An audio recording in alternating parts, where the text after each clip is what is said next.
28 जुलाई 2015 को मुंबई के दादा राव भिलोरे जी को एक बुरी खबर मिली। उन्होंने अपने इकलौते बेटे को बारिश के कारण सड़क पे बनने वाले गड्ढे में बाइक के साथ गिरने की वजह से खो दिया। अब वो ये नहीं चाहते थे कि ऐसे अब किसी की भी मौत हो और इसके लिए उन्होंने बीएमसी में गड्ढों को भरने के लिए एप्लीकेशन लगाई, लेकिन उनकी एप्लीकेशन पे किसी ने कभी ध्यान ही नहीं दिया।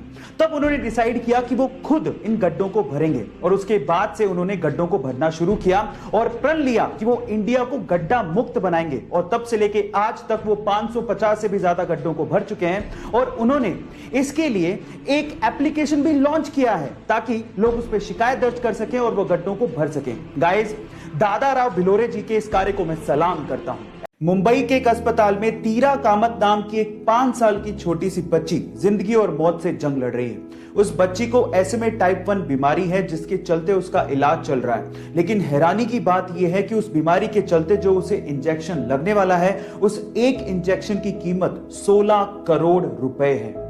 अब इतने बड़े अमाउंट को जुटाने के लिए पेरेंट्स ने सोशल मीडिया पे कैंपेनिंग की और सोशल मीडिया की पावर देखिए कि अभी तक 16 करोड़ रुपए में से 15 करोड़ रुपए सोशल मीडिया के थ्रू जुटाए जा चुके हैं और गवर्नमेंट भी इसमें आगे आई है। इंजेक्शन पर लगने वाला 6 करोड़ रुपए का टैक्स गवर्नमेंट ने माफ कर दिया है।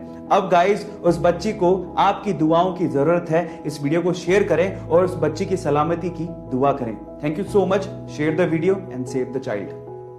गाइस, ऑस्कर अवार्ड पूरी ही दुनिया के सिनेमा कलाकारों के लिए सबसे बड़ा ड्रीम अवार्ड होता है, लेकिन मैं तो ये सोचता हूं कि जिस भी कलाकार को ये ऑस्कर अवार्ड मिलता होगा और उसके बाद स्टैंडिंग ओवेशन और तालियां मिलती होंगी तो शायद उसको जिंदगी में किसी और चीज की चाह रहती नहीं होगी, है ना। चलो मैं इससे रिलेटेड एक सवाल पूछता हूं। क्या आप ये जानते हैं कि ऑस्कर अवार्ड की हिस्ट्री में किस कलाकार को सबसे लंबा स्टैंडिंग ओवेशन दिया गया?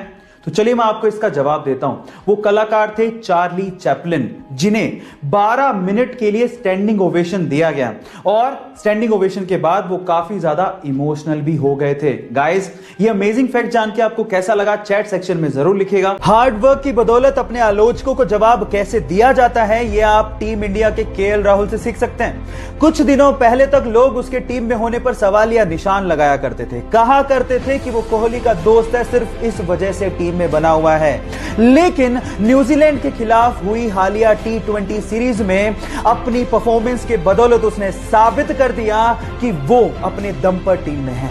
उसने ना सिर्फ विकेट कीपिंग की, जरूरत पड़ने पर उसने कप्तानी भी की और सबसे ज्यादा सीरीज में रन बनाकर मैन ऑफ द सीरीज भी बना। और गाइस, यहां सीखने लायक बात यह है कि आलोचक चाहे कुछ भी कहते हो, अगर आपको अपने आप पे विश्वास है तो आप जिंदगी में कुछ भी अचीव कर सकते हो। इंडिया के जोधपुर सिटी में रहने वाले इस कपल ने बहुत सारे बिजनेस ट्राई किए लेकिन सब में असफल रहे। वो कुछ क्रिएटिव करना चाहते थे लेकिन कुछ दिमाग में नहीं आ रहा था। एक दिन उनको कबाड़ में पड़ा हुआ एक टिन का डब्बा मिला। उन्होंने सोचा कि क्यों ना इसी को रिसाइकिल किया जाए और फाइनली उन्होंने उसी टिन के डब्बे को एक खूबसूरत बैठने वाले स्टूल में कन्वर्ट कर डाला। अब लाइफ को चेंज कर देने वाला एक धांसू आइडिया उनके सामने था। जिस चीज को लोग वेस्ट समझते थे उसी को ही उन्होंने क्रिएटिव प्रोडक्ट में बदलना शुरू कर दिया था।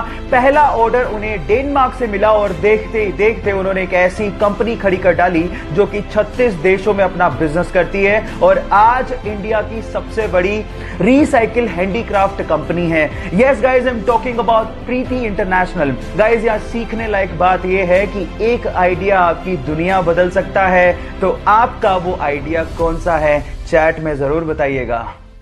बेंगलोर का एक कॉमन मैन जो पेशे से नाई है, उसने अपने हार्ड वर्क की बदौलत ऐसा अनकॉमन अचीव किया है जिसे आप सुन के हैरान रह जाएंगे। उसके पास टोटल 378 कारें हैं जिसमें से 120 कारें लग्जरियस हैं, जैसे कि Rolls Royce, BMW, Jaguar, Audi. ये उसकी कारों के जखीरे में शामिल हैं। अब आप लोग सोच रहे होंगे कि ये सब उसे विरासत में मिला होगा। नहीं, 14 साल की उम्र में वो अखबार और दूध बेचने में मजबूर था। पापा के नाई के बिजनेस को वो आगे बढ़ा रहा था लेकिन वो लाइफ में कुछ बड़ा अचीव करना चाहता था। फाइनली उसने एक रेंटल कार का बिजनेस शुरू किया और देखते ही देखते वो बेंगलोर में सबसे बड़ा रेंटल कार बिजनेस बन गया। Yes guys, I am talking about Ramesh Babu. यहां सीखने लायक बात यह है कि अगर आप हार्ड वर्क और अपने आप पे बिलीव रखते हो तो लाइफ में कुछ भी अचीव कर सकते हो।